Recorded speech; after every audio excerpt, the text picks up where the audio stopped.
Est-ce que Lando Norris a plié cette saison 2025? Est-ce qu'Oscar Piastri a été sacrifié sur l'autel du collège des commissaires? On va parler de tout ça, c'est le débrief du Grand Prix du Brésil 2025.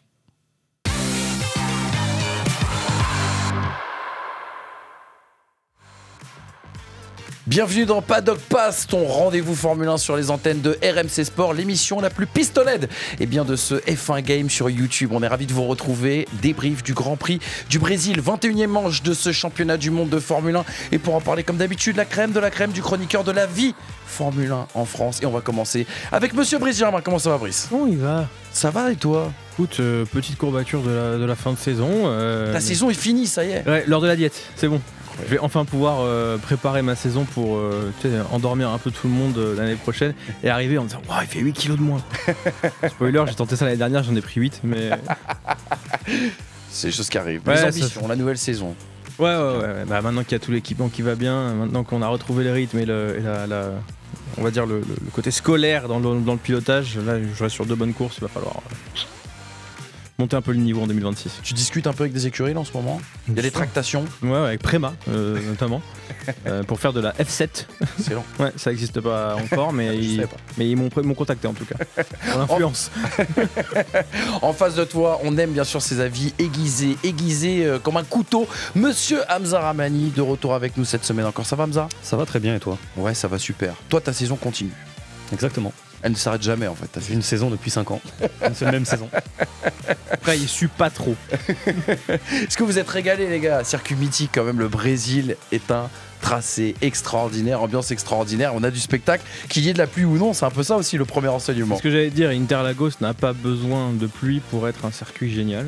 Et c'est fou parce que dans les années 2000, on se faisait plutôt chier quand même sur Interlagos. Et là, je sais pas, je trouve que c'est un circuit qui met en lumière beaucoup de choses et notamment de prise de risque des pilotes. Et il incite, j'ai l'impression, au risque les pilotes. Donc c'est pour notre plus grand plaisir. C'est beaucoup moins sans saveur que malheureusement 2/3 du calendrier. Quand j'ai vu cette marée humaine autour de Franco Colapinto, Hamza, j'ai pensé à toi. Je me suis dit, il faut absolument que l'équipe de Paddock Pass aille un jour à Interlagos pour qu'on profite un peu de cette ambiance extraordinaire. Oui, et à Bortoleto aussi maintenant. Clairement. Enfin, on n'a pas beaucoup vu ça ce week-end. Oui, c'est vrai. Malheureusement. Ça a coûté cher pour voir Bortoleto, parce que cher le tour de roulage. Franchement, on est sur 32-33 tours en piste, pas plus. Hein. C'est vrai, exactement. Les amis, qu'est-ce qui a retenu notre attention dans le cadre bien sûr de ce 21e Grand Prix de cette saison 2025?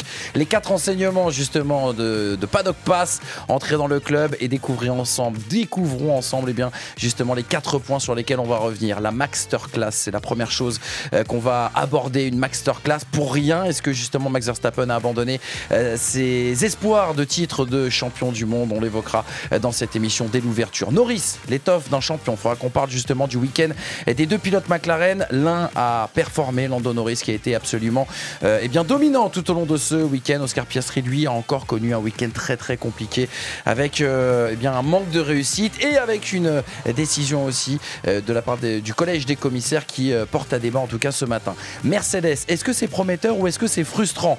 Prometteur, est-ce qu'ils peuvent être un petit peu l'arbitre justement de cette fin de saison, ou est-ce que justement on n'a pas la frustration de se dire que du côté de chez Mercedes on aurait aimé les voir un petit peu plus haut, un petit peu plus tôt, ou est-ce que justement cette performance va être durable? C'est un peu la question qu'on se pose à chaque fois de toute façon après un Grand Prix du Brésil avec Mercedes. Christophe Jallet, Biélorussie 2012.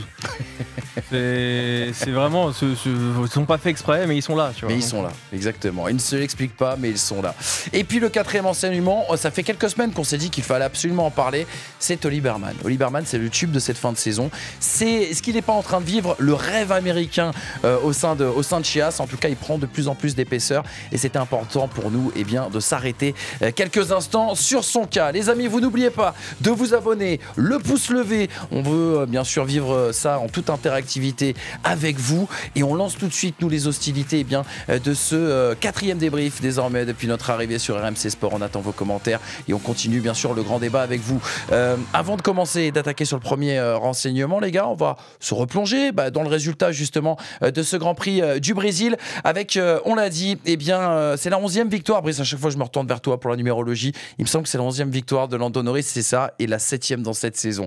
Andrea Kimi Antonelli, son meilleur résultat bien sûr en carrière avec ce podium et cette 2e place. Max Verstappen, 17 places de gagné et une place sur le podium à l'arrivée, lui qui partait de la pit lane. George Russell a eu quelques soucis, notamment avec ses freins.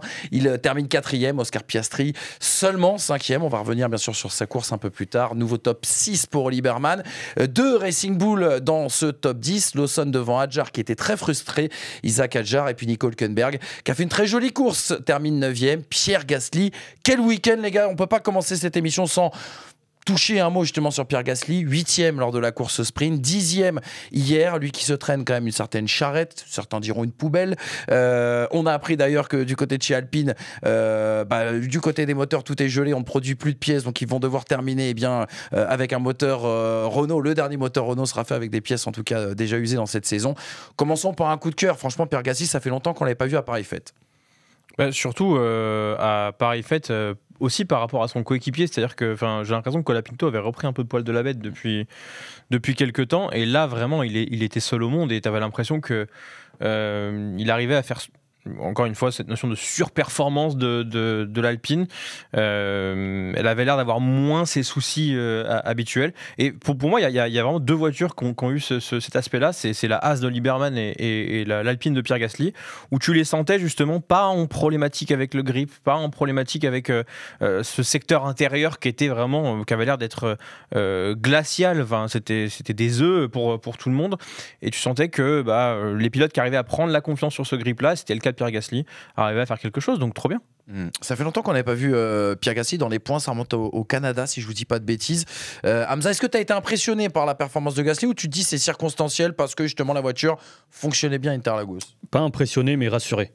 Rassuré parce que on en parlait il y a quelques jours justement dans cette émission, mais Pierre Gasly depuis plusieurs semaines ne produisait plus grand chose parce que la monoplace ne lui permettait pas forcément de le faire.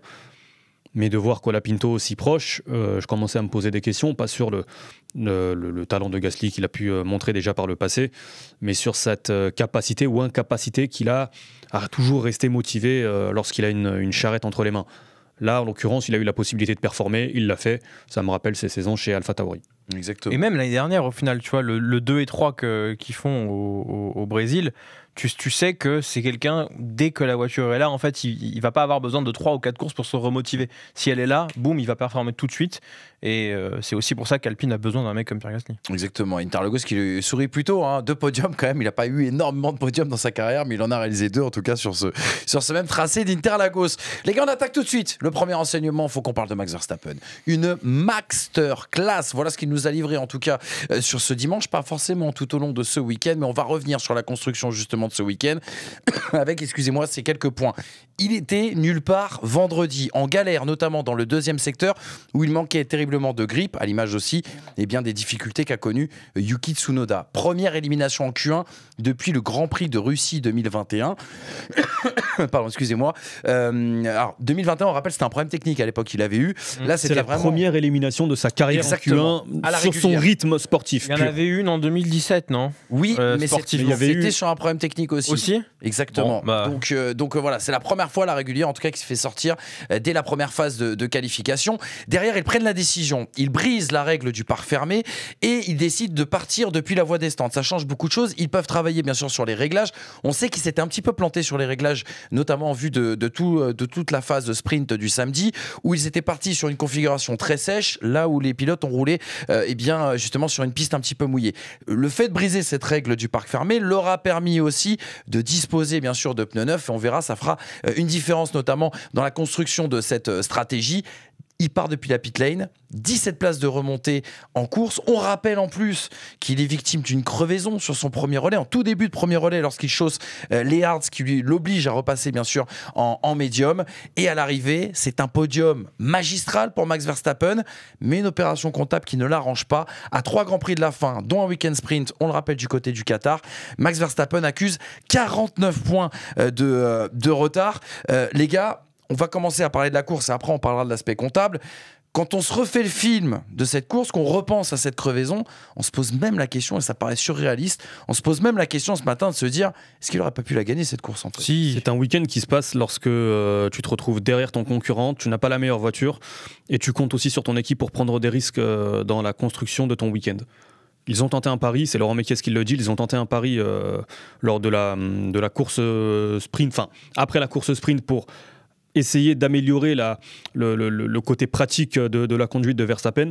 Ça n'a pas marché en qualification et tu te retrouves éliminé en Q1 dans un peloton hyper resserré. Mais c'est un pari qui a été pris. Red Bull ne fait pas que des paris gagnants. Là, en l'occurrence, tu avais quand même une trentaine de points à remonter. Donc, quelle est la question? Est-ce que Red Bull aurait dû faire dans du classique et espérer que Verstappen prennent des points sur Lando Norris sans en avoir la garantie, ou tenter un pari pour essayer de le mettre, à défaut de le mettre en pole position, au moins de le faire partir sur la première ou la deuxième ligne. Ils ont tenté un pari.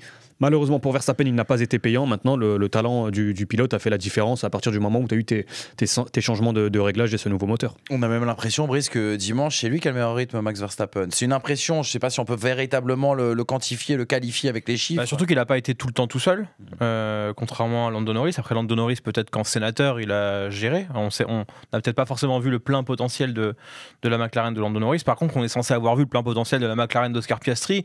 Et c'était pas si simple que ça non plus pour la McLaren.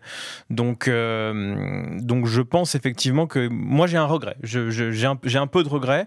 Comme le dit Hamza, par contre, sur le pari, j'en ai pas. Le seul fait à noter, c'est que quand tu as la Q3 la plus serrée de l'histoire de la Formule 1, forcément un pari perdant, ça t'emmène 16e et pas 6e ou 7e.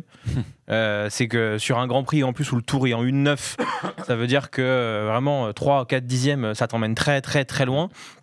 Donc je comprends. Après, quand ils disent on tentait un pari aussi, j'ai quand même l'impression de ce que disait Red Bull, qu'ils étaient plutôt partis sur les réglages de Tsunoda. Donc en fait, je sais pas si c'est vraiment un pari plutôt qu'une issue de secours dans la manière dont on a essayé de régler les choses. Ce qui est certain, c'est qu'après la course sprint, Verstappen n'était pas satisfait de sa voiture. Oui, mais tu vois, à Austin, ça a marché. De ne pas être satisfait de sa voiture, même s'il avait gagné, et derrière ils ont fait des nouveaux réglages et ça l'a mis dans une position différente pour la course, et c'était vraiment, et ça on l'a loué. Là en l'occurrence, il y a eu l'erreur, et je pense pas qu'il faille les blâmer. Effectivement, comme le dit Hamza, dans la position de Max Verstappen et de Red Bull à l'heure actuelle, tout est un pari à prendre, puisque aujourd'hui, s'ils n'ont pas le titre, c'est quelque chose de normal. Et c'est aussi une stratégie d'impuissance en fait. Parce que lorsque Laurent Mekies il dit on a tenté ce pari et c'est allé dans la direction opposée à ce que l'on espérait, c'est que Red Bull ne comprend pas encore tout de sa monoplace. Oui, alors par contre, du coup... Mais ils la comprennent mieux quand même, on a l'impression, par rapport au début de saison. Et oui, ils la comprennent mieux. Et de toute façon, on a vu quand même, on a vu une différence après l'été. Ils ont débloqué un truc, c'est ça que je veux dire. On va pas se mentir. On a beaucoup parlé des évolutions à l'époque. Il semblerait quand même que ça soit sur la compréhension qu'ils aient réussi à faire progresser cette voiture. Et aussi, faut pas enlever à McLaren le fait que je trouve que la voiture est beaucoup plus fiable dans sa performance que sur les 3-4 derniers GP où on avait l'impression qu'elle pouvait avoir un petit peu régressé en rythme pendant quelques grands prix. Là, on est revenu sur des configurations qui quand même lui plaisent, donc effectivement c'est plus difficile. Maintenant, au niveau de la course, tu disais que tu as un regret, toi. Ouais, moi j'ai un regret, mais à la rigueur, quand on parle de la crevaison lente, moi j'ai l'impression que c'est bénédiction. Oui, parce qu'en fait je trouve que c'était le meilleur moment pour s'arrêter, parce que la course pour moi était une course à un stop, et il y avait peut-être un peu trop de tours dans cette course pour la réaliser parfaitement à un stop.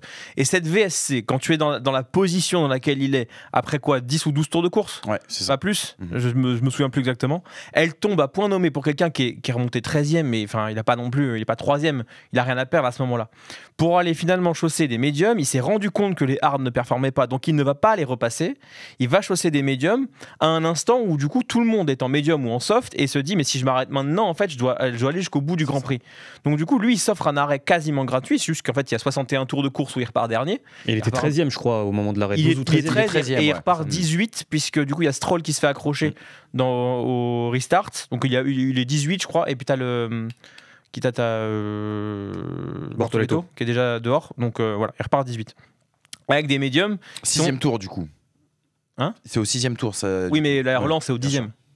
Non, ça c'est la SC. C'est la première, ouais. La Non, lui, SC il s'arrête est en sur la relance. virtual safety car. Après, il y a la VSC juste après. Donc au moment où il relance, il a des tours 10 tours, enfin il a des pneus 10 tours plus frais que tout le monde. Et à partir de là, je me dis bon bah vas-y, emmène-les le plus loin possible et à la rigueur, arrête-toi au même moment que Norris, parce que ça veut dire que si tu t'arrêtes au même moment que Norris, tu auras un arrêt de moins que Lando Norris dans tous les cas. Ça se passe et on voit Max Verstappen miraculeusement, enfin en tout cas miraculeusement, avec son talent et ce qu'a fait l'écurie jusque-là, se retrouver en tête. Derrière, évidemment, tu as Lando Norris qui s'arrête et qui a ses médiums 9 et qui remonte sur Max Verstappen. Mais la manière dont Lando Norris remonte, je crois qu'il reste 17 tours. Il y a 7 secondes d'écart et il remonte sur un rythme entre une demi-seconde au tour, globalement. Ce qui veut dire qu'en théorie pure, hein, il se serait pointé au niveau de Max Verstappen à 3 ou 4 tours de l'arrivée. Bah avec des pneus qui ont 15 tours côté Lando Norris, ou 20 tours, même 25. Et des tours qui ont 35 tours, des pneus qui ont 35 tours côté Max Verstappen. L'avantage de la track position, on en parle cette année énormément. La capacité de Lando Norris à aller dépasser de façon autoritaire sur Max Verstappen, j'aurais aimé la voir. J'aurais aimé que Red Bull profite de cet avantage qu'ils ont eu pendant des mois et des mois et des mois, d'avoir la track position sur Max Verstappen, d'avoir une voiture moins forte que la McLaren et de pouvoir tenter de défendre sur Lando Norris. Parce qu'au final, je ne pense pas que Antonelli, que Russell et que Piastri auraient été une menace derrière parce qu'il y avait déjà beaucoup d'écart. Donc j'avais le sentiment que peut-être il y avait une gourmandise à aller chercher qui était la victoire en tentant le pari de la track position. Quand il s'arrête, vraiment j'ai eu le oh non vraiment, parce que je me suis dit mais non mais les softs on voit bien qu'on peut pas attaquer très longtemps dessus. Et Lambiadze le dit à Max Verstappen, il lui dit sois prudent sur ses pneus, et la vérité c'est qu'il a même pas pu aller chercher la P2. Avec ça. Alors je dis ça comme si c'était une honte alors qu'il est parti de la pit lane. Mais tu vois, j'ai ce petit regret de me dire, mais quand t'es premier, reste premier. Tente-le. Tu vas perdre quoi? Ils vont pas s'effondrer les médiums. C'est pas les pneus qui se sont effondrés. On l'a vu avec Lawson. Lawson l'a fait. Il est fini devant Hadjar alors qu'il part derrière Hadjar. Alors à ça, hein, parce qu'au final, il n'y a pas grand-chose qui a fait qu'il a réussi à tenir, si ce n'est un train DRS. Mais quand même, tu vois, il y avait peut-être ce pari stratégique en plus là à faire, qui aurait pu faire passer une pit lane à P1. Et pardon, c'était extrêmement long. Et justement, les deux directeurs, les deux patrons d'écurie se sont exprimés sur cette question, parce que c'est un peu la question qui est revenue à la fin de cette course. Fallait-il arrêter justement Max Verstappen sur ce troisième arrêt? Regardez plutôt la déclaration d'Andrea Stella. Ça a été collecté notamment par le site motorsport.com. Andrea Stella qui nous dit « Le niveau de dégradation était très élevé et à un moment donné, je pense que les pneus auraient tout simplement manqué de gomme. Chez Red Bull, ils savaient que cela aurait été un pari assez risqué d'aller jusqu'au bout avec le même train de pneus. Et compte tenu du fait qu'ils avaient un nouveau pneu tendre à monter, je pense que c'était la bonne chose à faire. » Voilà les propos d'Andrea Stella. Laurent Mekies aussi également a été interrogé par motorsport.com. Il dit non, nous ne pensons pas que la victoire était possible.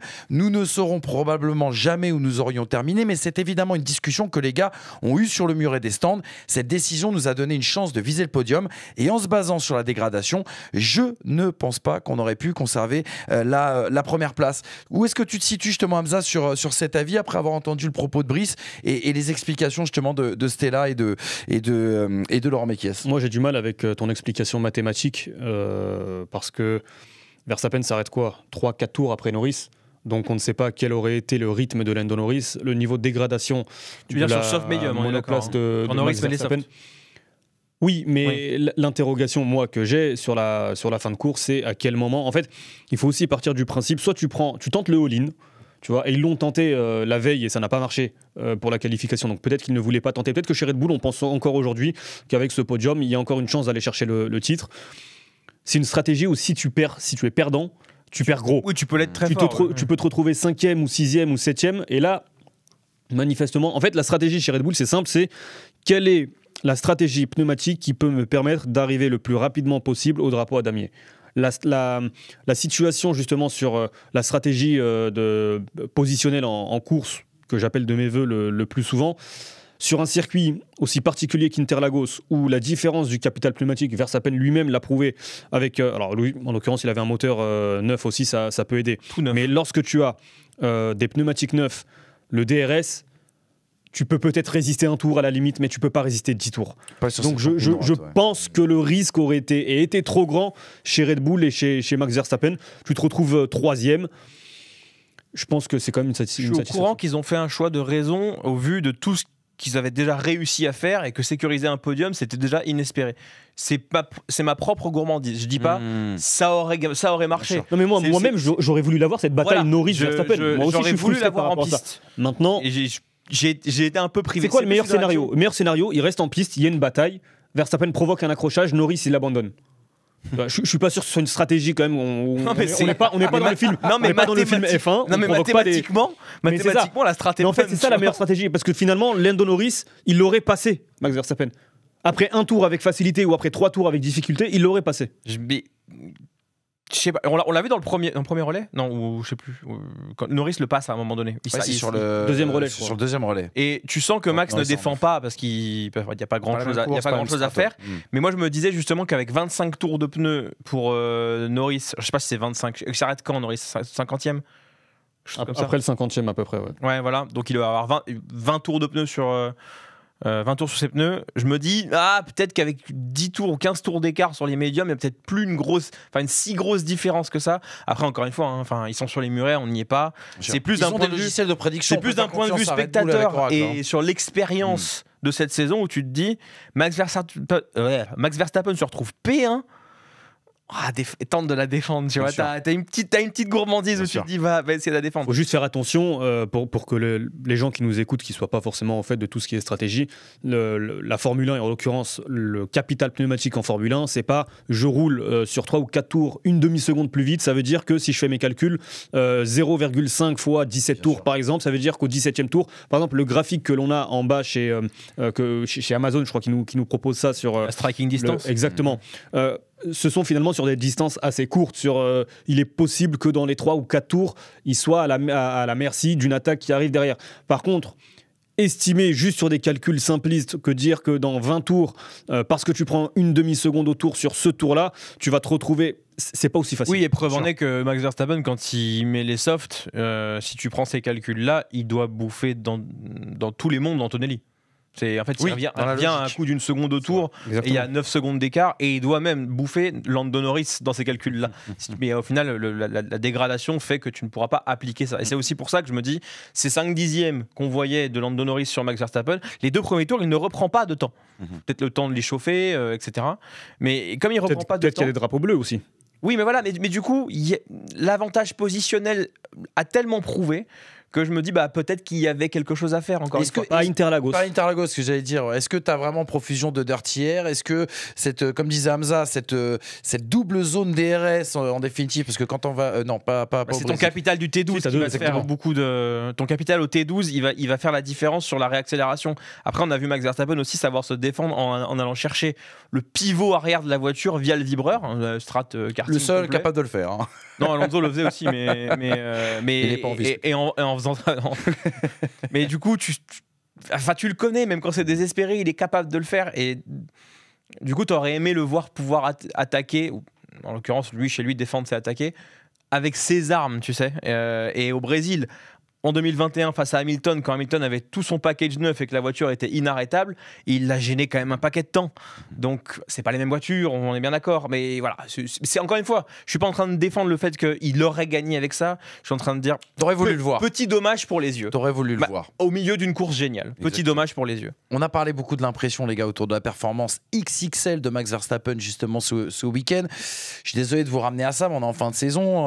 Voilà, faut qu'on fasse nos petits calculs d'épicier, les petits exercices de calculatrice. 49 points de retard pour Max Verstappen à 3 courses de la fin avec une épreuve sprint, on le rappelle, qui sera dans l'avant-dernier rendez-vous du côté du Qatar. Et déclaration de Max Verstappen justement, qui a été questionné sur la course au titre hier et ses 49 points d'écart. Il y répondait justement, c'était sur Viaplay, le diffuseur néerlandais. Il dit « Ce n'est pas réaliste d'y penser au sujet du titre. Lando a presque 2 jokers par rapport à moi et il reste 3 courses. Nous avons déjà perdu beaucoup trop de points sur la première moitié de saison. saison, le fait que nous ayons réussi à rester dans la course au titre jusqu'à présent est déjà assez surprenant, mais nous devons être réalistes sur l'ensemble de la saison. Nous n'avons pas été assez bons. Nous allons tout tenter jusqu'à la fin de la saison pour marquer des points et essayer de remporter des courses. C'est pour ça que nous sommes ici. Je sais très bien, je me retourne tout de suite vers toi, mon cher Hamza. Tu n'y crois pas au fait que Max Verstappen ait abandonné cette course au titre? Donc mathématiquement, c'est jouable. J'aurais tendance à penser que lui y croit. Il reste 83 points à prendre avec la course sprint. Maintenant, effectivement, ça fait beaucoup. Ça fait beaucoup. Oui, ça s'est calmé dès la qualif, mais je vous invite à comparer les déclarations de Max Verstappen post-samedi et post-dimanche. Elles sont plus optimistes, celles-ci. C'est vrai. Samedi, il dit c'est mort. Il dit c'est mort samedi. Là, il dit c'est déjà un miracle, on va tout faire, mais bon. Et en fait, dans son langage, tu sais quand même que ça veut dire va falloir que ça merde devant, mais moi je merderai pas. Et en l'occurrence, il a pas beaucoup merdé. Et là où effectivement, je trouve que c'est de plus en plus compliqué, c'est pas tant par rapport à la perte de Max Verstappen qui devient de mieux en mieux, c'est plus sur le fait que Lando Norris s'est trouvé une solidité que je ne l'imaginais pas avoir. En tout cas, je ne l'imaginais pas revenir comme ça après ce qui s'est passé à Zandvoort. Petite stat par rapport quand même à la Masterclass. Ils sont 1, 2, 3, 4, 5, 6, 7, 8 dans l'histoire à avoir fait un podium depuis la pit lane. 8. Exceptionnel. Et on imagine qu'il n'y a que des grands noms. Alors Alain Prost, Nigel Mansell, Maldonado, je pense, on va voir. Il y a Alain Prost, Nigel Mansell, Kimi Räikkönen, Rubens Barrichello, Jarno Trulli. Chapeau 2. Sébastien Vettel, Lewis Hamilton et Max Verstappen. Ok. Ça il y a quasiment que des champions du monde et Jarno Trulli qui l'est quasiment aussi. Exactement. Qui aurait mérité en tout cas. Ouais. Il a la médaille d'or mais du vin toscan. Non, des pouilles. Mais ce qui compte beaucoup pour nous aussi. Oui. Ce qui est très important. Les gars, rien à rajouter sur cette masterclass de Max Verstappen. Et incroyable, encore une fois. Exceptionnel. Il a prouvé encore une fois qu'il était meilleur pilote de la grille. Quoi qu'il arrive, en tout cas dans cette saison. C'est le parfum qui va nous laisser à l'issue de cette année 2025. Tu as commencé à l'évoquer, tiens, transition parfaitement trouvée. Lando Norris a-t-il l'étoffe d'un champion? Lando Norris qui s'est baladé ce week-end à Interlagos, qui nous a peut-être impressionné. C'est l'une des questions justement qu'on va se poser. 11e victoire en carrière, la 7e en 2025, 33 points récoltés. Il n'a pas beaucoup tremblé, Lando Norris, qui a pris 100% des points à distribuer ce week-end. J'ai bien aimé sa petite déclaration après sa victoire et l'hommage qu'il a donné justement à Interlagos à Gilles de Ferran, qui était l'un de ses mentors chez McLaren, et puis Gilles de Ferran, bien évidemment brésilien, et qui est décédé il y a quelques mois, quelques années. Le week-end parfait de Norris qui tranche avec le contraste, surtout avec le calvaire qu'a vécu encore une fois Oscar Piastri. Il y a des erreurs, mais il y a surtout, moi j'ai l'impression en tout cas, un terrible manque de réussite quand on pense notamment à son crash dans cette séance sprint. Il y a ce rythme quand même en deçà, encore une fois, même s'il était beaucoup plus confiant vendredi. Il nous disait être beaucoup plus à l'aise dans cette voiture. On voyait des chronomètres, des chronos en EL1 qui étaient un petit peu plus satisfaisants, mais on a vu en qualif, on a vu en rythme de course, il était en deçà de Lando Norris. Et puis il va falloir qu'on revienne, les gars, sur un point très important, c'est cette pénalité dimanche pendant la course, ce crash justement à la relance au 5e tour entre Charles Leclerc, Andrea Kimi Antonelli et Oscar Piastri. Il a pris 10 secondes. Vous me direz, on fera un décryptage bien sûr dans une deuxième partie pour essayer de comprendre justement si c'était la bonne décision de la part du collège des commissaires, et surtout si cette pénalité nous a pas privé d'une fin de saison encore plus rocambolesque. À l'arrivée, il y avait 1 point d'écart entre Norris et Piastri avant le début de ce week-end. Il y en a désormais 24. Norris qui break justement Oscar Piastri. Commençons par Lando Norris, les gars. Le grand gagnant, le grand gagnant de ce week-end brésilien. Il pilote comme un champion depuis quelques jours, mais ça a le mérite d'être clair. Semaine. Oui, jours, enfin des semaines, ça fait plusieurs jours. Donc, des secondes aussi à ce moment-là. Actuellement, c'est pas faux. Si tu veux faire des sophismes à la con, tu peux y aller. Plusieurs heures. Je te dis depuis plusieurs heures, Norris. Non, mais en l'occurrence, ce qu'il réalise sur cette fin de saison, c'est forcément appréciable par rapport à moi, ce que j'attends d'un champion du monde. Donc on ne laisse rien, on prend tout. Là, en l'occurrence, il a dominé ce week-end à Interlagos, et je l'ai jamais senti menacé. Tu vois, ça veut dire que j'ai senti de la sérénité qui se dégageait, et c'est peut-être enfin toutes ces courses, toutes ces années finalement de construction, parce que ça prend du temps aussi de construire un jeune pilote, qui l'amène aujourd'hui à être le grand favori pour le championnat. Et c'est la même au Mexique. C'est-à-dire que au Mexique, tu le vois dominer. et tu vois faire la même chose au Brésil avec la même tête froide.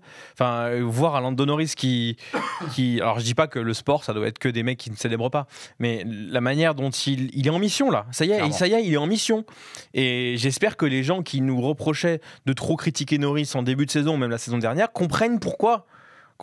Là, en fait, on a l'impression de voir un homme différent et intitrable, c'est-à-dire un champion en devenir qui est en mission pour aller être titré. On lui parle du titre, il fait non, je prends les courses les unes après les autres. Mais fous-toi de notre gueule, t'es concentré là-dessus, tu ne penses qu'à ça, et c'est parfait. Et au final, ce retour là de Lando Norris, ça participe en plus du retour de Verstappen à un déclassement complet et à une perte de repère d'Oscar Piastri.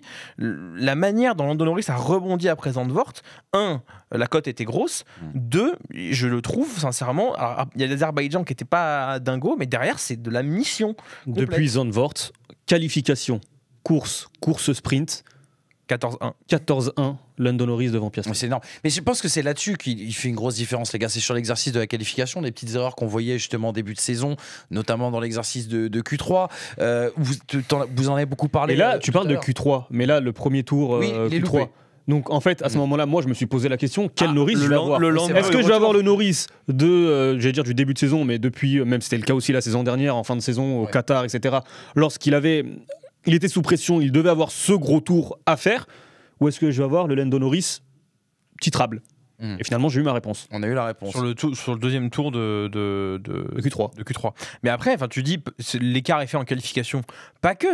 Mais c'est là-dessus, je trouve qu'il a qui semble avoir beaucoup progressé. Le rythme de course, il l'avait. On en avait beaucoup parlé. Il y avait quelques petites erreurs qui venaient ternir un petit peu le tableau. Mais dans la gestion de ses relais depuis le début de la saison, on le dit, il a souvent un capital et un potentiel en fin de relais plus important, en tout cas, que celui de Oscar Piastri. Là où il nous laissait sur notre fin en début de saison, c'était justement ces tours de Q3 où on avait l'impression justement qu'il n'arrivait pas à mettre tout bout à bout et il devait rattraper ça derrière en course. L'exécution du momentum. Mais en fait, je trouve que ça met en relief encore plus le fait que Oscar Piastri en fait de plus en plus. L'Azerbaïdjan, il se crache quand même 2 fois. Là, il se met dans le mur en sprint. Il est au cœur d'un accrochage, fautif ou non, mais tu sens quand même que c'est de la surconduite au moment où il y va. Tu vois, il est obligé, entre guillemets, de faire une Max Verstappen, mais pas très maîtrisé à ce moment-là. Et puis sur toutes les autres courses où il n'a pas eu de crash, et il y en a d'autres, le rythme par rapport à Norris, il n'est pas là, quoi. Il y a peu de courses où tu as vu Oscar Piastri avoir un rythme. En tout cas, sur l'ensemble de la course. Tu as plein de moments où, effectivement, Piastri est dans les temps de Norris, mais sur les moments clés, c'est-à-dire début de course pour creuser l'écart, ou un moment, par exemple, où tu ressors après un deuxième arrêt pour aller chercher les Mercedes, il n'y a pas. Il manque chez Piastri. Et c'est pour ça, moi, que je pense que Max Verstappen, le titre est de plus en plus compliqué. C'est parce que aujourd'hui, tu as un Norris qui se comporte comme un rival face à Max Verstappen. Pas comme quelqu'un qui est en train de sauver les meubles avec la voiture la plus surpuissante de tous les temps. C'est qu'aujourd'hui, il a cette voiture-là et en plus de ça, il a visiblement les épaules pour dire à Max Verstappen, non, mais attends, avec ma voiture, je vais l'amener au maximum. Donc, tu as intérêt à amener à ta voiture à plus qu'au maximum. C'est plus l'impression, le début de saveur que me donne Lando Norris et que les 2 pilotes McLaren ne me donnaient pas depuis le début de saison, qui pour moi est en train de tuer le championnat. Des déclarations justement de Lando Norris, c'est la preuve en image entre guillemets de ce que vous avez pu dire en tout cas sur le changement un petit peu de mindset de la part de Lando Norris. Il dit au sujet du titre, c'est en conférence de presse hier, c'est une très bonne victoire, mais quand on voit à quel point Max était rapide aujourd'hui, c'est là où j'en suis. Je vais aller voir l'équipe, les féliciter, mais on va voir pourquoi on n'était pas assez rapide, on va voir ce qu'on peut faire. Il ne reste pas très longtemps, mais tout peut changer vite, tout peut changer très très vite en tout cas aujourd'hui. Ça c'est vrai que c'est une déclaration qui marque par rapport à ce qu'on avait pu entendre. Ça c'est une déclaration de champion. Exactement. Tu gagnes et tu dis il y a un truc qui va pas parce que Max est trop rapide, c'est pas normal qu'il soit dans notre cul. Ça c'est une déclat de champion. C'est pas une déclat de c'était difficile la course contre toi Charles, et tu sais quand ils se regardent là les deux, je sais pas, c'est l'Azerbaïdjan, non c'est après je crois, c'est attends, c'était Mexique. Oui Singapour, bref, je sais pas. Ouais, j'ai Mais oublié. tu sais, les deux ils se regardent et se disent ouais, mais C'est qui lui? muscle ton jeu, Robert. Tu vois, enfin vraiment. Bah justement, il a musclé son jeu, tiens. Et Il l'a musclé, oui. je pense, les gars, que dans la prochaine déclaration qu'on va vous proposer, je pense qu'il répond un petit peu à Paddock Pass. Je pense qu'il a eu écho un petit peu de ce qui s'était dit en début de saison. Regardez ce qu'il dit, Lando Norris, c'est un peu plus tard dans la conférence de presse. J'ai ignoré tous les gens qui disaient de la merde sur moi. Je me suis concentré sur moi-même. L'équipe a fait un travail incroyable pour me donner une voiture géniale et je travaille très dur, loin des circuits. C'est une vraie récompense parce que ce n'était pas simple. Je ne pense pas qu'on était les plus rapides en piste aujourd'hui. Donc, je suis très heureux de gagner. Il y a quand même un truc qu'il faut dire, les gars, et on va rentrer dans le cas Oscar Piastri dans quelques instants. Ça fait quoi? C'est sa 6e saison à Lando Norris aussi en Formule 1. À un moment donné, en fait, lutter pour le titre de champion du monde, à part quand on s'appelle peut-être Lewis Hamilton ou oui, 7e, t'as raison. À part peut-être quand on s'appelle Lewis Hamilton ou autres rares exceptions dans ce sport.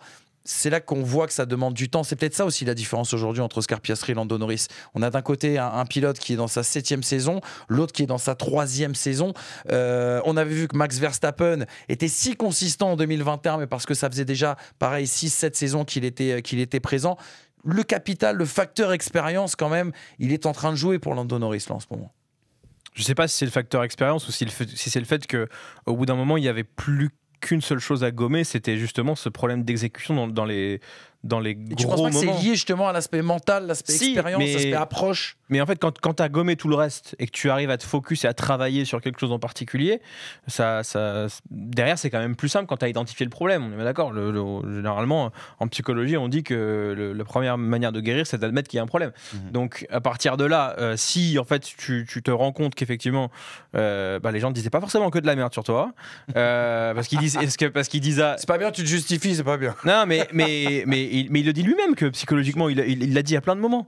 Là, en fait, c'est juste qu'il gonfle les bras parce qu'il y a les stats pour lui. Et c'est logique, tu vois, il a bien raison de le faire. Mais en attendant, il y avait un souci. Et tu vas pas me dire que depuis le début de saison, où c'était coup de coude avec Oscar Piastri et qu'il y a eu ce coup de massue qui a été Zandvoort où il nie plus rien et que Piastri lui met un 25-0 et qu'à partir de là, vu la dynamique depuis le début de saison, c'est censé être plié, tu vas pas me dire qu'à ce moment-là il n'a pas eu une libération, tu vas pas me dire qu'il n'y a pas une espèce de chape de plomb qui est tombée, et quand il se retrouve dans une position de chasseur comme il s'est retrouvé et que derrière tu as l'équipe à Monza qui vient l'aider quand le pistolet ne fonctionne pas, à partir de là tu sens quand même une sorte de boost de confiance et derrière il est parti. C'est juste ça, c'est une question de momentum, de haut et de bas de carrière. Là, il est dans un haut et c'est au meilleur moment possible. Donc, oui, en fait, il a réglé, il y a l'expérience. Mais il y a aussi des momentum. Et là, Lewis Hamilton, il a 20 ans d'expérience et il est dans un momentum cataclysmique.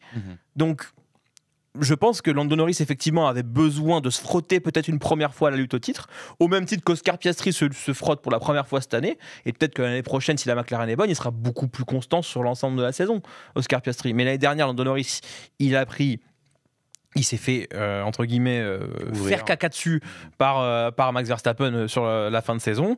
Il a failli se faire caca dessus par Oscar Piastri, il en a appris, et aujourd'hui, avec la voiture, les erreurs de début de saison sont compensées par une voiture qui peut être là tout le temps et lui permettre de, dès qu'il lui met tout bout à bout, performer.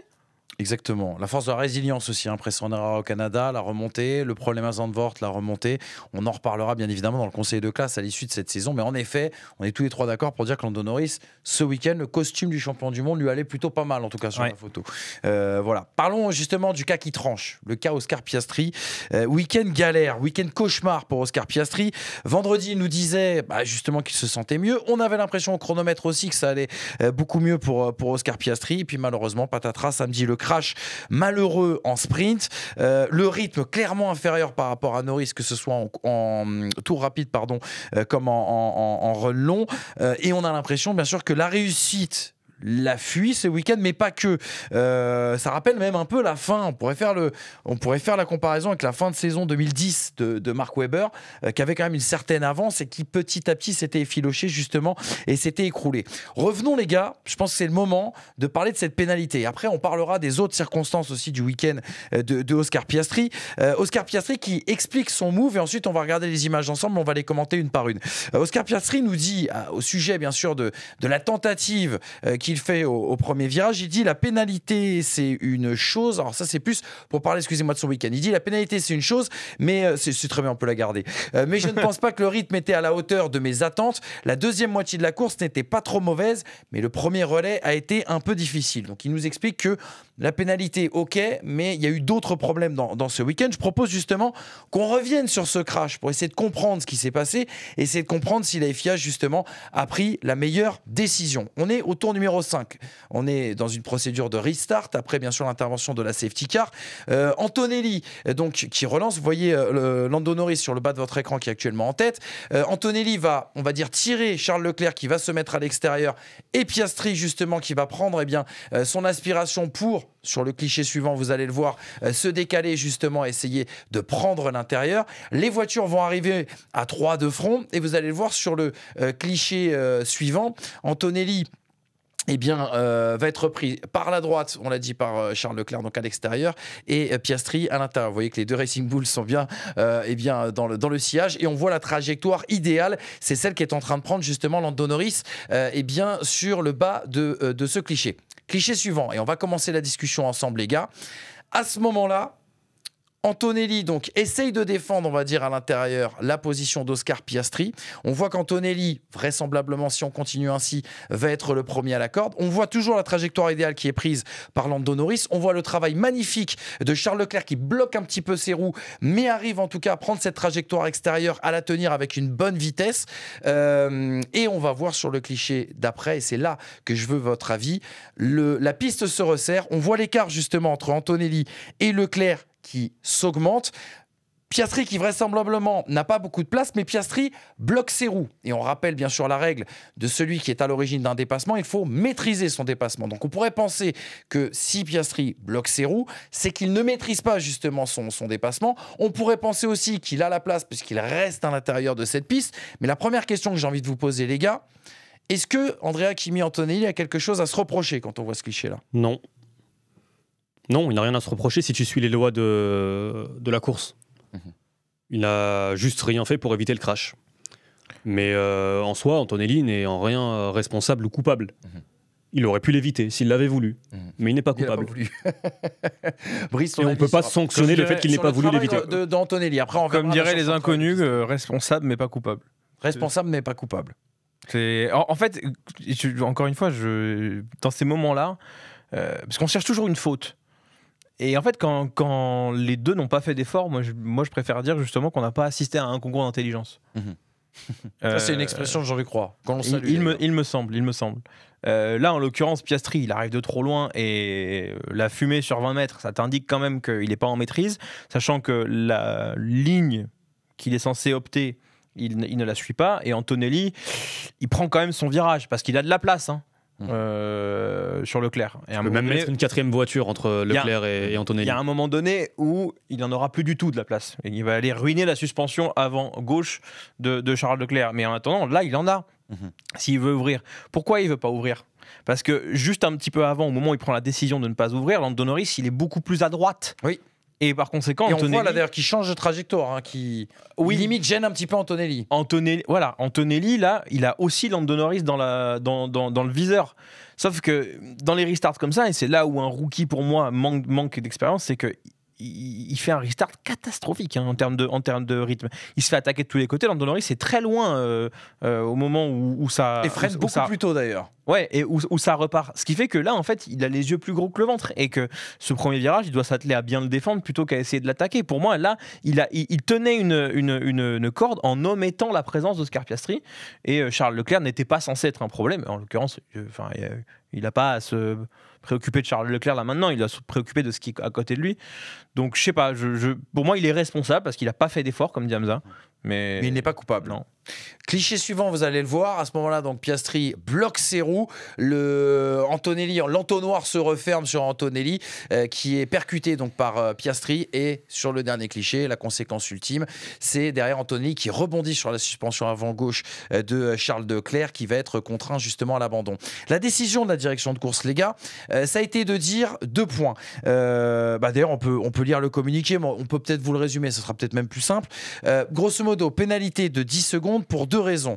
La première, c'est justement que Piastri n'a pas établi l'avantage requis avant et au point de corde, car son train avant n'était pas à côté du rétroviseur de Antonelli, comme le définissent les directives relatives aux normes de conduite pour les dépassements à l'intérieur d'un virage. Piastri a bloqué les freins en essayant d'éviter le contact en ralentissant, mais il n'y est pas parvenu et a percuté Antonelli. Piastri était donc entièrement responsable de la collision. Une pénalité de 10 secondes et 2 points de pénalité sur sa licence sont des mesures appropriées. Voilà ce qu'a dit la FIA, le collège des commissaires, à l'issue de cette course. Est-ce que cette pénalité, vous la trouvez dure? Est-ce que vous la trouvez juste? Ou est-ce que vous parlez davantage d'un fait de course comme la majorité, en tout cas, du paddock a semble-t-il, sur lequel cette pénalité de 10 secondes, elle est donnée uniquement parce que Leclerc abandonne. Pour les conséquences. Moi, c'est mon avis. S'il n'y a pas de conséquences, la pénalité peut-être qu'elle y est, mais pas aussi dure. Alors là où tu as raison et que tu marques un point, c'est que c'est précisé aussi dans le communiqué. Je ne vous l'ai pas mis, mais c'est précisé dans le communiqué de la FIA où on aborde les conséquences. Alors qu'on dit qu'on ne juge jamais les conséquences. Là, on te dit dans le communiqué que le move de Norris a pour conséquence l'abandon de Charles Leclerc. Quand tu as une victime si innocente, quand je dis si innocente, c'est que le mec n'était pas dans la bataille.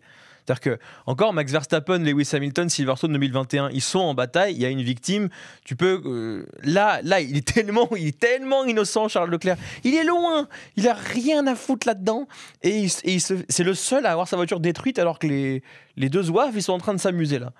Donc, résultat, je pense que c'est impossible de ne pas être influencé par ça, surtout quand tu vois le temps qu'ils ont mis à noter l'incident, le temps qu'ils ont mis derrière à mettre cette pénalité. 10 secondes, 2 points. Après, il y avait d'autres incidents. À leur décharge, il y avait d'autres incidents et on sait que le processus est toujours un petit peu long. Entre le visionnage qui est fait du côté de Genève des images, la direction de course qui est présente à Interlagos, c'est long. Ils ne sont que, tu vois, pour vous donner une précision, on a notre copain Lucas Parlefin qui est en train de travailler sur cette question et de proposer une belle vidéo. Là où par exemple, tu vois, ils sont 3 au VAR pour juger un match. Faut se dire qu'à Genève, dans le VAR Center, on va l'appeler comme ça, ils sont 5 pour gérer 20 pilotes. Et c'est là où voilà, c'est question de... On en a beaucoup parlé au Mexique, on a dit que ça avait pris beaucoup de temps.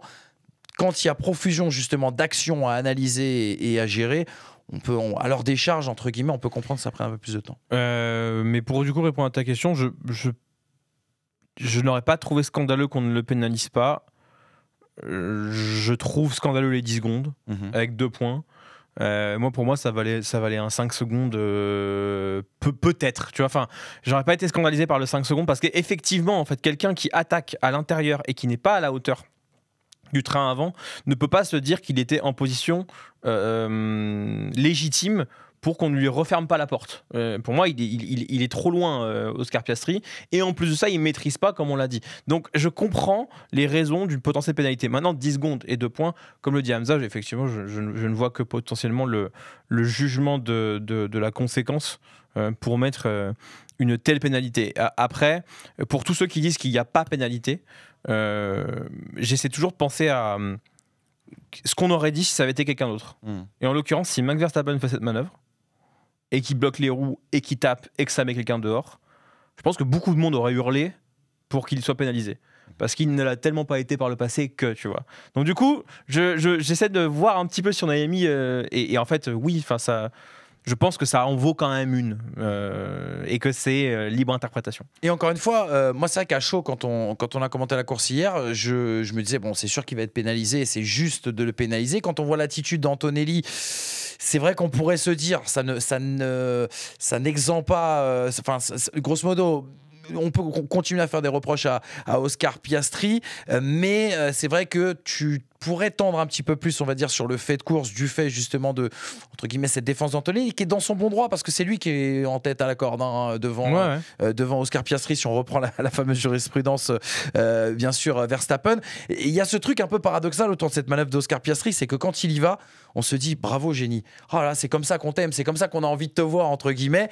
Et en même temps, à la fin, quand tu vois justement la résultante de ce move, tu te dis la pénalité elle n'est pas complètement imméritée. Tu vois, les deux sentiments sont pas incompatibles. Regarde Max Verstappen à Zandvoort, s'il rattrape pas sa voiture au T3 et qu'il arrive et qu'il va taper une voiture, mais il en prend une. il a remaîtrisé son véhicule après avoir surconduit. Là, Piastri a surconduit, il ne l'a pas maîtrisé, et au final, quand tu regardes, les axes de roue ne suivent pas d'Oscar Piastri ne suivent pas la corde. Alors tout ça se passe en 1 milliardième de seconde à chaque fois, mais en attendant, le fait que les axes de roue ne suivent pas la corde, c'est la résultante du blocage. C'est qu'il a des roues qui ne sont pas à ce moment-là en train de tourner et qui ne peut plus emmener sa voiture au bon endroit. Alors Antonelli n'aide pas, mais encore une fois, Oscar Piastri n'est pas en maîtrise. Aussi petite soit-elle, cette non-maîtrise, mais c'est suffisant. C'est suffisant. Exactement. Charles Leclerc, juste une dernière réaction sur ce move. Leclerc nous dit la principale, la vicose de cette tentative. Ouais, c'est ça, le mec a tout pris, il a tout payé lui. Kimi voit que Oscar fait un dépassement, il ne laisse pas du tout la place. Oscar est optimiste, mais je pense que Kimi aurait pu laisser la place. Au bout du compte, je n'en veux ni à Oscar ni à Kimi, ce genre de choses arrive, mais je n'irai pas jusqu'à dire que tout était de la faute d'Oscar. Voilà l'avis en tout cas de Leclerc. Puis quand même, parole à la défense les gars quand même pour Andrea Kimi Antonelli qui dit, j'ai bien aimé sa réaction, il fait « Je ne sais pas d'où est revenu ce gars, je ne l'ai pas vu venir, je ne l'ai pas vu venir. » Peut-être que s'il faisait pas le restart en 4ème, peut-être qu'il l'aurait pas vu venir, tu vois. Je ne l'ai pas vu venir, j'ai été chanceux de m'en sortir au départ avec le contact, ça a rendu la voiture un peu bizarre. Tu m'étonnes, il a dû perdre quelques points, bien sûr, d'adhérence. Aussi, hein. Ouais, ça c'est sûr.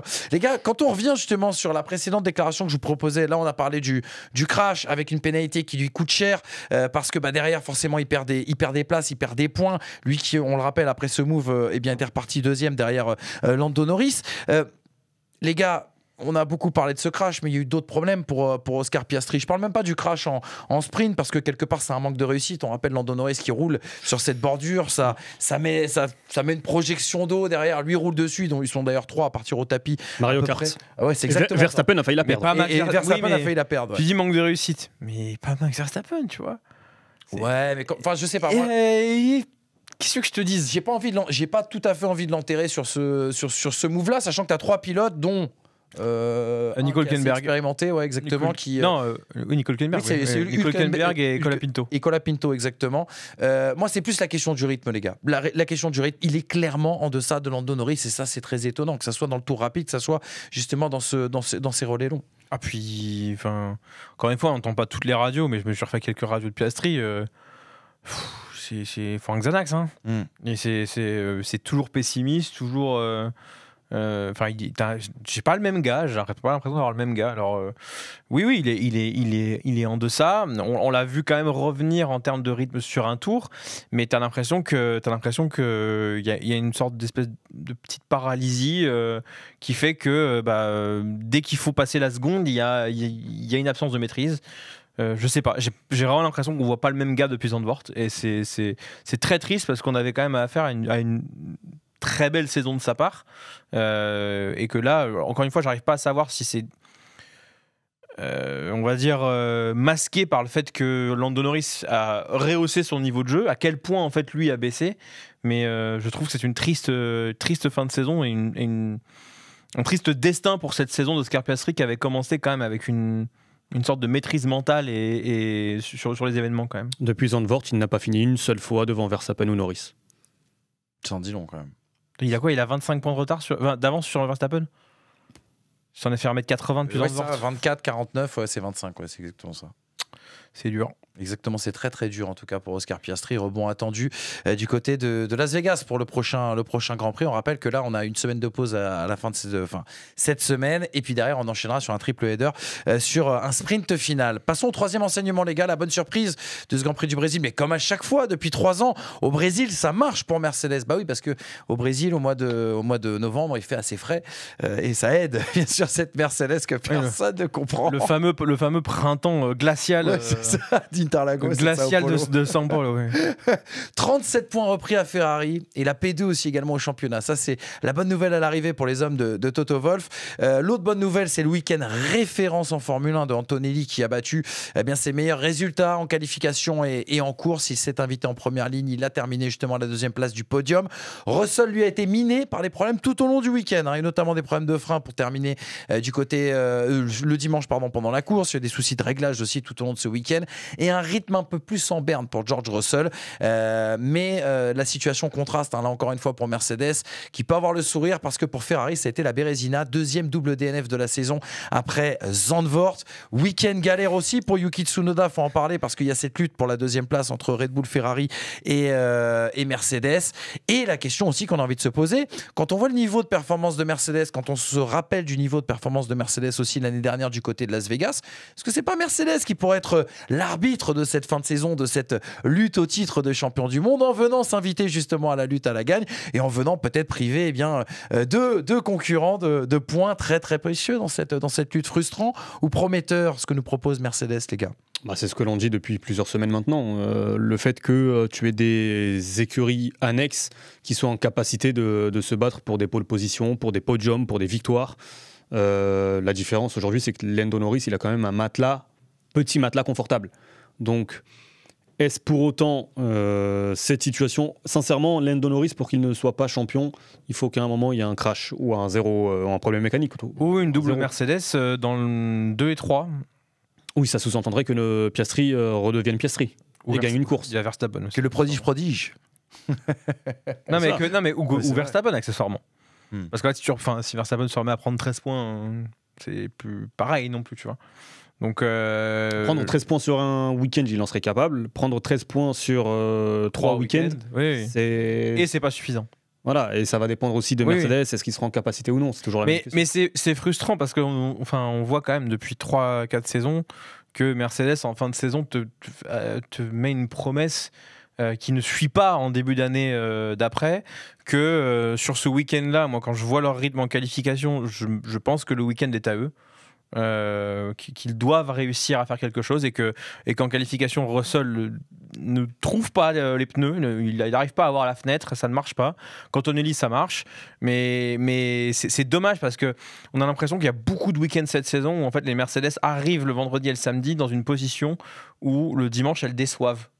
Et où une 4e et une 5e place ou une 3e et 4e place deviennent un lot de consolation pour une écurie qui visiblement a réglé pas mal de problèmes par rapport aux dernières années, sauf la dernière exécution de course où tu as le sentiment que la voiture est un peu inoffensive en situation de course. Lorsque la Red Bull était capable, certes avec un peu de boost sur un peu de taurine ou de dioxyde de titane, on en reviendra, à faire quelque chose. Tu t'expliques parce que tout le monde n'a pas la ref. Ouais, mais je vais expliquer. Et la McLaren arrive à être offensive, même la Ferrari parfois arrive à être offensive. La Mercedes, je sens qu'elle manque un peu de ça. Donc moi, j'ai un peu frustré parce que je me dis qu'il y avait potentiellement plus à faire ce week-end pour Mercedes. Pourquoi le dioxyde de titane? De titane. Bon, alors ça, c'est une théorie. C'est confirmé, source t'inquiète. Hein. mais tu sais, Hamza l'a vu aussi, ça l'a interpellé aussi. Et moi, quand Hamza voit et est interpellé, déjà, pour moi, j'ai un premier niveau de sérieux dans l'information. Tu te dis, c'est pas de la théorie du complot. Non. Moi, ça m'a interpellé, ça m'a fait sourire surtout. Mais alors, il paraîtrait. Voilà, j'ai pas d'infos, j'en sais rien. Non, ça commence comme ça. Je mets un conditionnel au mot paraître. Tu vois, Il paraîtrait que. C'est même pas sûr que ce soit une rumeur en fait. Oui, voilà, c'est ça. Que ce cher Andrea il a voulu utiliser mon nom pour légitimer ce qu'il va dire dans quelques instants. Quand même. Pourriture. Écoute, tu fais ça à chaque fois que tu veux légitimer un de tes avis où tu avais raison il y a 6 ans. C'est rare d'ailleurs. Vas-y, avançons. Dioxyde de titane. Toujours raison. Andrea Kimi Antonelli prendrait des compléments alimentaires, dont un à base de dioxyde de titane. Me demandez pas ce que ça fait, j'en sais rien, mais c'est un genre de truc vitaminé quoi. Sauf que c'est pas légal partout et c'est pas légal dans tous les pays. Résultat, alors attends parce que du coup j'ai perdu le classement. Mais en fait, si tu compares les performances quali et course d'Antonelli vis-à-vis des pays où ce truc est autorisé ou non, légal ou non, bah tu vois en fait là où il performe c'est autorisé, mais il performe vraiment fort quoi. Et là où il performe vraiment pas du tout parce que c'est un petit peu tout ou rien avec Andrea Kimi Antonelli depuis le début de saison, et bah c'est illégal. Laisse-moi deviner, c'est interdit en Italie par contre, non? Oui. Non mais attends, il faut que je retrouve le truc. Je l'ai pris en vidéo parce que c'est super drôle. Alors, c'était autorisé de l'Australie aux États-Unis et puis à partir de Imola, pof, bizarre. C'est banni. Au Canada, c'était autorisé. Il fait podium. Ouais. Autriche, DNF, c'est pas autorisé. En fait, sur les 9 courses où c'est banni, il finit une fois dans les points, 2 fois dans les points. Okay. 9e et 10e. Le reste, c'est DNF ou 16e et 18e. C'est un truc de fou, non? Ce que je te propose, c'est que dans ta prochaine saison de cartes, et on viendra observer tout ça avec Hamza, il y a première manche, tu prends pas de dioxyde de titane, deuxième manche, tu prends dioxyde de titane et on verra. Si dans les pays européens c'est banni, j'ai quand même l'impression qu'en France ça doit être banni aussi. T'inquiète, Docteur Mabuse nous suit partout. On arrivera à trouver tout ce Mais c'est quand même dingue cette théorie là. Exceptionnel. C'était important de le partager avec voilà, vous, en tout cas. À mettre au conditionnel, c'est une rumeur. Vraiment. Conditionnel. Vraiment. C'est quand même assez énorme. Les gars, juste pour boucler ce troisième enseignement, un petit mot quand même sur Ferrari, là, ce double DNF qui fait très très mal, même si on l'a dit tout à l'heure, Leclerc n'y est pas pour grand chose. Je vous ai juste exhumé une petite déclaration de Fred Vasseur. Elle est méga importante, celle-là, parce que je trouve qu'elle dit tout. Fred Vasseur qui a dit donc sur le site f1.com what the team said, je ne peux pas me plaindre du rythme ce week-end, du moins en ce qui concerne Charles. Le péno pour Lewis Hamilton, il est pas mal quand même. Juste un mot, je suis obligé de poser la question. Après Hamilton, le pauvre, il a un fond plat qui est ravagé au premier tour. Ah, mais est-ce qu'il parle de la course? J'ai l'impression qu'il parle du week-end. Parce qu'il peut pas parler de la course. Hamilton, il y a 2 séances de qualif très compliquées pour Lewis Hamilton. Et on en parle de cette pénale là? Qu'est-ce qui s'est passé avec Colapinto? Je sais que j'ai revu 4 fois les images, je sais toujours pas je comprends toujours pas ce qui s'est passé. C'était Sainz, c'était Colapinto, je sais pas. Peut-être t'as l'impression que c'était un mec, oh puis merde, tiens, mets lui aussi à lui là. C'est genre, je sais pas. Je comprends pas. L'incompréhension entre les deux hommes est en effet assez non, mais le week-end des kata, mais pour le coup, c'est pas de bol quoi. Pas trop leur tirer dessus. Quand tu vois que Charles Leclerc a se qualifié 3 alors qu'en essai et en sprint, tu te dis que la voiture a peut-être pas passé Q1.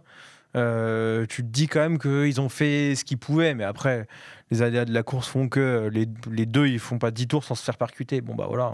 Vasseur dit que si Leclerc va au bout de son move au restart, il dit qu'il y a une possibilité pour gagner. Je pense. C'est présomptueux quand même. Non, je pense. Sur une certaine différente, de toute façon, on le saura jamais finalement. Donc. Non mais c'est possible. Le rythme de course avait quand même l'air plutôt pas mal. Mais après bon. C'est encore un week-end acheté, c'est 2 fois 2 DNF. Dans la même saison, ça fait beaucoup. C'est beaucoup pour Ferrari. Exactement. Mais bon, c'est aussi le problème de se retrouver loin. Hein.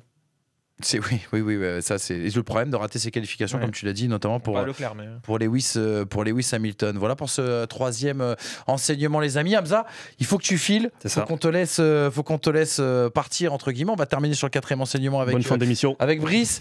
On a hâte de te retrouver, mon ami, pour débriefer bien évidemment le Grand Prix de Las Vegas. Ça se passera ici même, bien sûr, sur RMC Sport.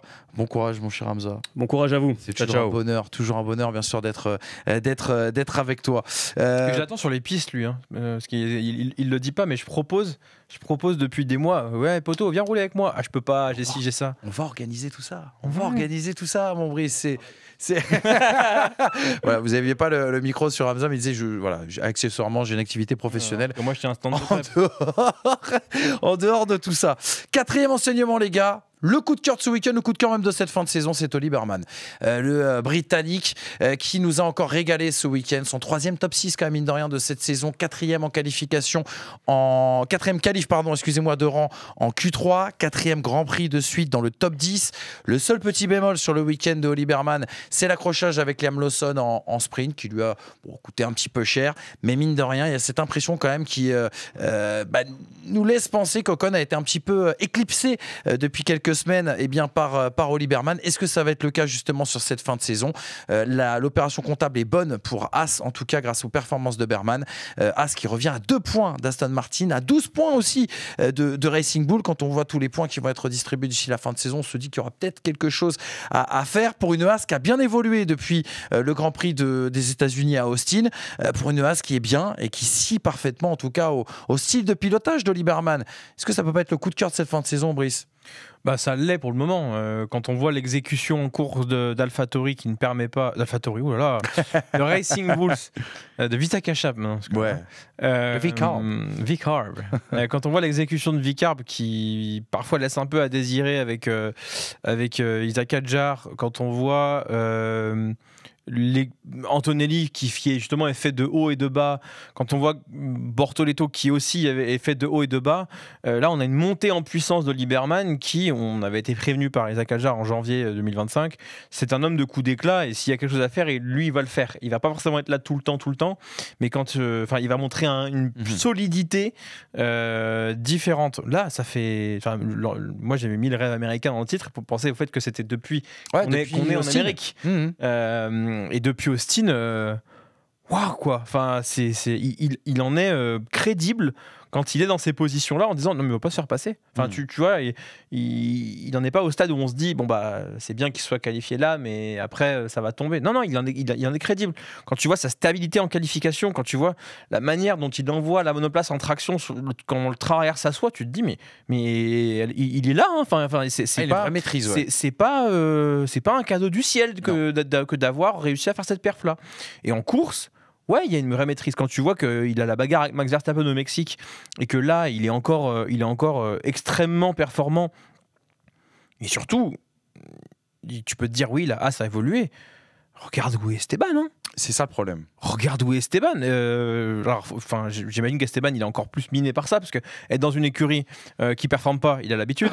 mais dans une écurie qui performe pas avec son coéquipier qui performe, ça, c'est un peu nouveau pour lui. Et c'est les qualifs qui lui posent problème à Esteban Ocon, parce que hier la course elle est vraiment pas mauvaise la manière avec laquelle justement il optimise, mais le souci c'est que il part de beaucoup trop loin. Ça fait quelques qualifications, j'ai pas de stats, je ne vous ai pas trouvé la stat de Esteban Ocon sur justement depuis Austin sur ses qualifications ou la difficulté justement à sortir de Q1. J'essaie de trouver. Mais le contraste est saisissant pour le moment, en tout cas en qualif entre Lieberman et Esteban Ocon. Et là où tu as dit quelque chose de très intéressant, on avait parlé lors de la dernière émission justement de ce que nous avait dit Isaac Adjar, qui nous avait expliqué que c'était vraiment un homme de coup d'éclat.